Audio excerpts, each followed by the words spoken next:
Bismillah, alhamdulillah, wassalatu wassalamu ala rasulillah wa ala alihi wa man walah. Asyhadu an la ilaha illallah wa asyhadu anna muhammadan abduhu wa rasuluh.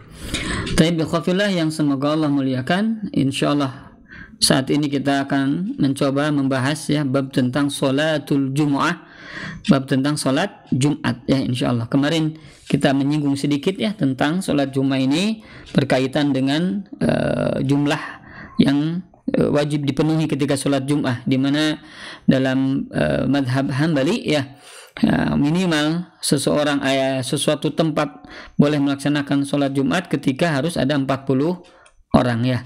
Ini dan perbedaan pendapat di antara para ulama ini pun sudah kita bahas ya kemarin insyaallah. Taib.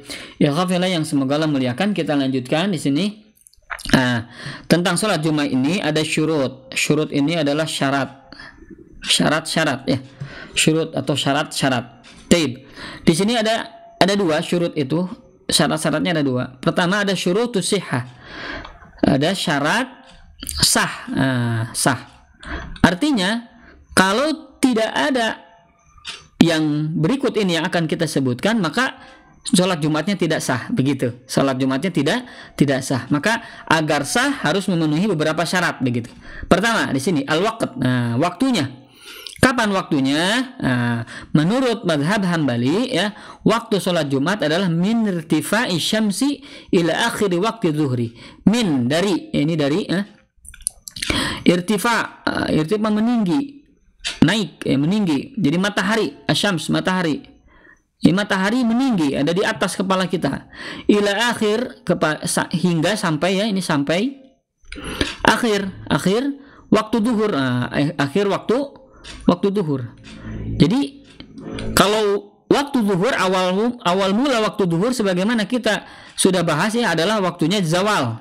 Zawal itu tergelincirnya apa? Matahari ya. Ini benda misalnya ini matahari. Nah, di sebelah sini baru ini namanya zawal. Ini ke sebelah barat gitu ya. Baru di sini adalah zawal.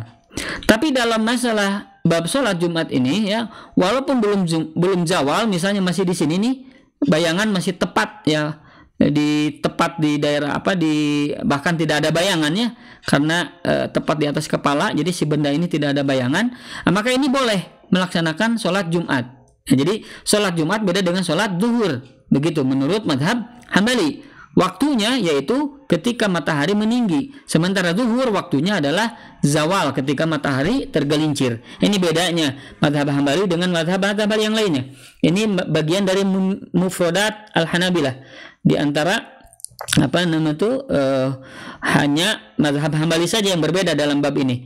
Jumhur ulama, kebanyakan ulama Syafi'iyah, Malikiyah dan lainnya semuanya mereka sepakat bahwa sholat Jumat itu sama dengan waktu zuhur, yaitu ketika zawal atau matahari tergelincir ya. Tapi di dalam mazhab Hambali ya, bahwasanya awal mula sholat Jumat ini bisa dimulai ketika matahari meninggi, seperti itu ya.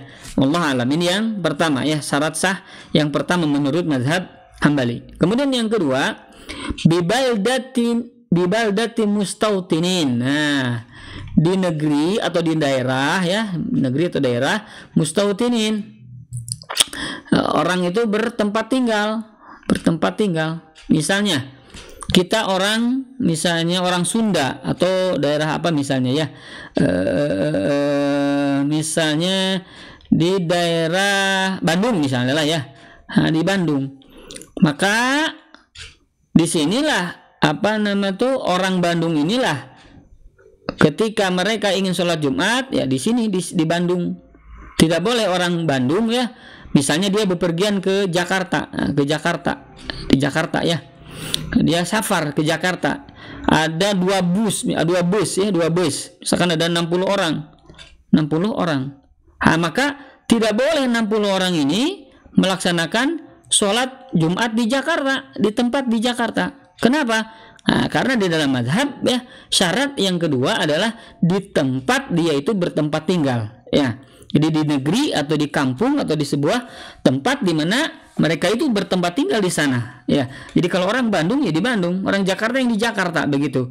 Jadi ketika orang Jakarta pergi ke Bandung, tidak boleh mereka mendirikan sholat Jumat sendirian, tapi harus mengikuti orang Bandung begitu. Nah, ketika orang Bandung ingin ke Jakarta, mereka tidak boleh, walaupun 60 orang, tidak boleh melaksanakan sholat Jumat di mana? Di Jakarta, tapi mereka ikut kepada orang Jakarta yang melaksanakan sholat Jumat. Ini demikian. Syarat yang kedua yang menurut mazhab Hambali, yaitu di negeri yang mustautinin, yang bertempat tinggal mereka melaksanakannya begitu ya. Ini yang kedua. Yang ketiga, ini arba'in min ahli wujubiha, ada 40 orang minimal dari ahli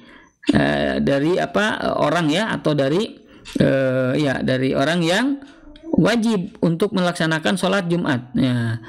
Orang yang wajib melaksanakan sholat Jumat, nanti di sini ada laki-laki gitu ya. Kemudian apalagi misalnya laki-laki, kemudian merdeka ya, karena hamba sahaya tidak wajib ya. Kemudian mustautin, orang yang bertempat tinggal, orang yang ahli kampung ya, ahli penduduk sana. Nah, maka jikalau yang laki-laki ini, yang merdeka ini, ahli kampung ini sudah mencapai 40 orang, maka boleh melaksanakan sholat Jumat. Tapi kalau misalkan laki-laki ada 39, kemudian ada 4 orang perempuan, 4 orang perempuan ini tidak masuk kepada ahli wujubiha, tidak termasuk orang yang wajib untuk melaksanakan Jumat. Nah, yang wajibnya hanya 39. Berarti yang 39 ini menurut mazhab Hambali tidak boleh melaksanakan sholat Jumat ya, tapi diganti dengan sholat zuhur. Demikian. Jadi syarat sah Jumat adalah menurut mazhab Hambali adalah 40 orang. Demikian juga menurut mazhab Syafi'iyah ya, 40 orang ya, kecuali Malikiyah 12 ya. Kemudian Hanafiyah hanya 3 orang. Seperti yang sudah kita bahas di pertemuan yang kemarin ya, insyaallah. Baik. Nah, salah satu hikmah kenapa 40 orang ini? Karena kalau misalnya di satu kampung ya, ada 3 masjid, 1 masjid, 2 masjid, 3 masjid. Ini kalau hanya 3 orang sah sholat Jumat, maka 3-3-nya melaksanakan sholat Jumat. Sementara sholat Jumat itu adalah mengumpulkan warga sekitar, mengumpulkan kampung sekitar untuk bertemu bersama-sama. Jadi kalau sholat berjamaah boleh di sini, boleh di sini, boleh di sini. Tapi kalau sholat Jumat satu di tempat mana yang kira-kira jadi lebih besar masjidnya. Nah, maka disinilah kenapa harus 40 orang. Maka ini disebut sholat masjid jami, masjidul jami. Kenapa masjid jami? Karena yang mengumpulkan, maksudnya mengumpulkan adalah mengumpulkan masjid-masjid ya untuk sholat Jumat, begitu. Mengumpulkan masjid-masjid untuk sholat Jumat. Ya, inilah kenapa 40 orang ya, agar tidak terpencar begitu ya, agar tidak masing-masing mendirikan masjid. Nah, kebanyakan kita seperti itu ya. Di satu kampung, satu RW ada 5 masjid, semuanya mendirikan sholat Jumat. Semuanya pakai pengeras suara. Ini muskilah. Ini banyak kejadian di kita seperti itu ya. Maka menurut mazhab Hambali minimal 40 orang begitu ya. Walaupun sekali lagi ini bab khilaf ya. Jumhur ulama tidak sampai 40 orang. Boleh 3 orang ya. Wallahu a'lam. Kemudian selanjutnya yang keempat, syarat sah. Jadi kalau tidak seperti ini berarti tidak sah. Yang keempat adalah al-khutbatani qablaha. Ada 2 khutbah. Ada 2 khutbah qablaha, sebelum sholat. Nah, jadi sebelum sholat ada 2 khutbah. Maksudnya khutbah pertama dan khutbah kedua. Jadi di antara khutbah pertama dan kedua itu ada duduk dulu ya. Nah, ini. Jadi intinya ini ada 2 khutbah. Kalau tidak ada khutbah maka tidak sah sholat Jumatnya, begitu. Ini menurut mazhab Hambaliyah, dan ini memang sepakat ya. Jumhur adanya harus ada khutbah di antara sholat Jumat itu ya, begitu. Kemudian selanjutnya ini syurut wujubin. Selanjutnya syarat wajib. Nah, syarat wajib artinya berarti kalau di sini tidak disebutkan berarti tidak wajib, begitu. Jadi kalaulah disebutkan berarti dia wajib. Kalau tidak ada berarti tidak wajib. Tapi boleh melaksanakan sholat Jumat, tapi tidak wajib, begitu ya. Siapakah yang wajib untuk sholat Jumat ya? Yang pertama az-zukuriyah, laki-laki, ar-rijal, laki-laki. Kalau perempuan tidak wajib berarti, begitu ya. Jadi syarat wajibnya laki-laki. Kalau perempuan berarti tidak wajib. Apakah boleh? Boleh, silakan. Kemudian yang kedua al-hurriyah. Hurriyah itu merdeka. Berarti kalau hamba sahaya tidak boleh atau tidak wajib untuk melaksanakan sholat Jumat. Ini yang kedua. Yang ketiga al-istitan. Nah ini penduduk kampung. Ya, penduduk apa? Kampung. Artinya penduduk negeri tersebut, penduduk daerah tersebut tidak sebagai orang musafir atau tidak seorang mukim. Nah, di sini ada nih al-mukim ghairul mustautin tajibu alaihil jum'atu bighairihi. Orang yang mukim ya, tapi bukan asli penduduk sana ya, maka dia wajib tajibu alaihi, sholat Jumatnya wajib bersama yang lainnya, yaitu lainnya itu dengan penduduk ahli kampung. Misalnya tadi yang pernah saya sebutkan, orang Bandung mengembara ke Jakarta, nah, dia disebut kalau misalnya udah 1 bulan gitu ya, atau 1 tahun, tapi dia bukan orang Jakarta sini, dia hanya bekerja saja di sana, mukim saja, tapi penduduknya adalah asli Bandung. Nah, maka orang yang mukim di sini, mereka walaupun ada 50 orang tidak boleh mendirikan sholat Jumat. Mereka boleh ketika mengikuti ahli kampung ini, begitu ya. Saya difahami ya. Ini yang namanya al-istitan, yaitu al-istitan itu adalah ahli kampung, ahli penduduk, ahli daerah setempat, begitu ya. Wallahu a'lam ya. Kemudian sunnah. Nah, sekarang sunnah-sunnahnya. Apa sunnah sholat Jumat itu ya? Yang pertama di sini kosong ya. Ini saya sebutkan di sini tabkir, at-tabkir. At-tabkir itu bersegera. Nah, jadi kalau misalnya sebelum azan berkumandang kita bersegera berangkat ke masjid untuk sholat Jumat. Ini sunnah yang pertama. Yang kedua ini kosong juga adalah al-ghuslu, mandi. Mandi ini memang khilaf, ada yang mewajibkan, ada yang sunnah. Wallahu alam, yang lebih rajih ya menurut yang saya fahami adalah sunnah ya, wallahu alam, sunnah. Dan begitu pun dalam mazhab Hambali ya, mandi adalah sunnah. Mandi adalah apa? Sunnah. Baik. Selanjutnya ar-ratibatul ba'diyah. Salat rawatib al-ba'diyah, ba'da salat. Jadi setelah salat Jumat ada salat rawatib. Berapa? Antara 2 sampai 6. 2 sampai 6. Ini 2 rakaat ini pernah Nabi SAW ya salat di masjid, salat ba'diyah Jumat 2 rakaat. Adapun yang lain juga kata Nabi SAW, idza shalla ahadukum, apabila salah seorang di antara kalian salat al-jum'ah ya, salat Jum'ah ya, falyusalli ba'daha arba'an, maka hendaklah ia salat setelah salat Jumat itu 4 rakaat. Jadi 4 rakaat. Jadi boleh 2, boleh berapa?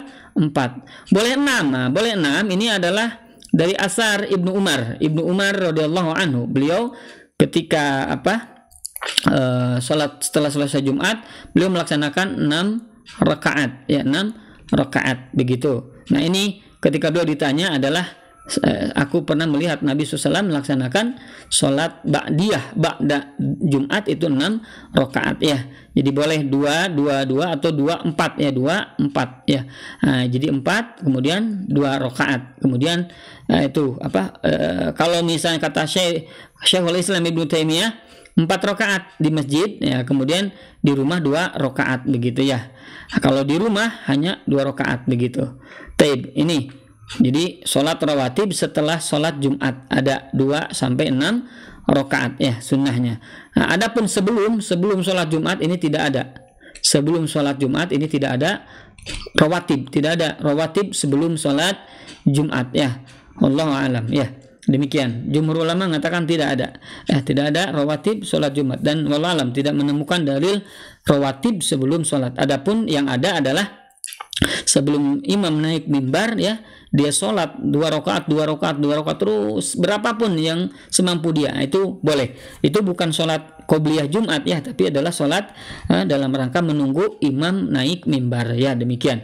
Taib. Selanjutnya sunnah yang selanjutnya at-tajammul wa tatayyub. At-tajammul ya, memperindah. Jadi berhias begitu ya, berhias. Wa tatayyub memakai parfum ya, berwangi-wangian. Jadi memakai wewangian, jadi memperindah, pakai baju yang indah, yang bagus begitu ya, yang bersih maksudnya minimal ya, bukan yang bagus ya, yang bersih, yang menurut kita ini baju yang terindah begitu ya. Kemudian pakai wangi-wangian ya, semprot dan lain sebagainya, atau dengan minyak-minyak, pokoknya minyak wangi. Ini sunnahnya ya, demikian. Kemudian selanjutnya qiraatul kahfi fi yaumiha, membaca qiraah al-kahfi, surah al-kahfi fi yaumiha, di hari Jumat itu ya. Jadi di salat ketika hari Jumat boleh sambil menunggu imam membaca surah Al-Kahfi. Tapi bagusnya ya, dalam rangka menunggu imam itu sunnahnya adalah sholat, bukan membaca Al-Quran, tapi sholat sebelum imam naik mimbar ya. Adapun membaca surat Al-Kahfi itu bisa setelah sholat Jumat, atau mungkin pagi-paginya, atau ya sorenya begitu ya. Jadi seperti itu. Jadi membaca surah Al-Kahfi pada malam Jumat atau hari Jumat ya. Taib. Selanjutnya ad-dunuwu minal imam ya, mendekat ke imam ya, mendekat ke imam. Jadi kalau misalnya kita sholat Jumat, maka semaksimal mungkin kalau kita mampu ya, kalau misalnya masih kosong di depan, maka kita maju mendekat ke daerah dekat imam begitu ya. Ini sunnahnya dalam melaksanakan sholat Jumat ya. Kemudian selanjutnya qiraatul jumu'ah wal munafiquna fiha, membaca surah al-jum'ah ya, surah Jumat. Surah al-jumu'ah. Kemudian surat al-munafiqun, idza jaa al-munafiqun qalu ya, dan lain sebagainya. Surah al-jumu'ah yusabbihu lillahi ma fis samawati dan lain sebagainya. Ini surah al-jumu'ah dan surah al-munafiqun. Nah, ini sunnahnya seperti itu. Adapun ada juga yang mengatakan ya sunnahnya itu adalah surah al-a'la dan surah al-ghasyiyah begitu ya. Jadi ini sunnah dibaca ketika sholat Jumat ya, seperti itu. Kemudian sudah ya, berarti insyaallah ini sunnah-sunnah ya, ini bersegera, kemudian mandi ya. Kemudian di sini ada lagi yang tadi saya sebutkan adalah sholat ya, 2 rakaat berapapun semampunya ya, mau 2, mau 4, mau 6, 2, mau 100 juga boleh, sebelum ya imam naik mimbar begitu ya. Tapi khafila yang semoga Allah muliakan, demikian perkara yang berkaitan dengan sholat Jumat ya, berkenaan dengan syarat ya, di mana syarat itu ada 2, syarat sah dan syarat wajib. Syarat sah ada 4, waktu, tempat, daerahnya dia bertempat tinggal di sana ya. Kemudian waktunya tadi ya, matahari meninggi ya. Kemudian 40 dari ahli yang wajib ya, yang ini, yang 3 orang ini ya, 3 kelompok ini. Kemudian ada 2 khutbah ya. Kemudian syarat wajib, laki-laki merdeka dan orang yang bertempat tinggal di daerah tersebut ya. Dan sunnah-sunnahnya sebagaimana tadi dijelaskannya. Wallahu a'lam. Demikian yang bisa disampaikan, semoga difahami ya. Benarnya dari Allah, salahnya dari saya dan dari syaitan, semoga Allah ampuni ya. Aqulu qouli hadza wa astaghfirullah li wa lakum. Wassalamualaikum warahmatullahi wabarakatuh.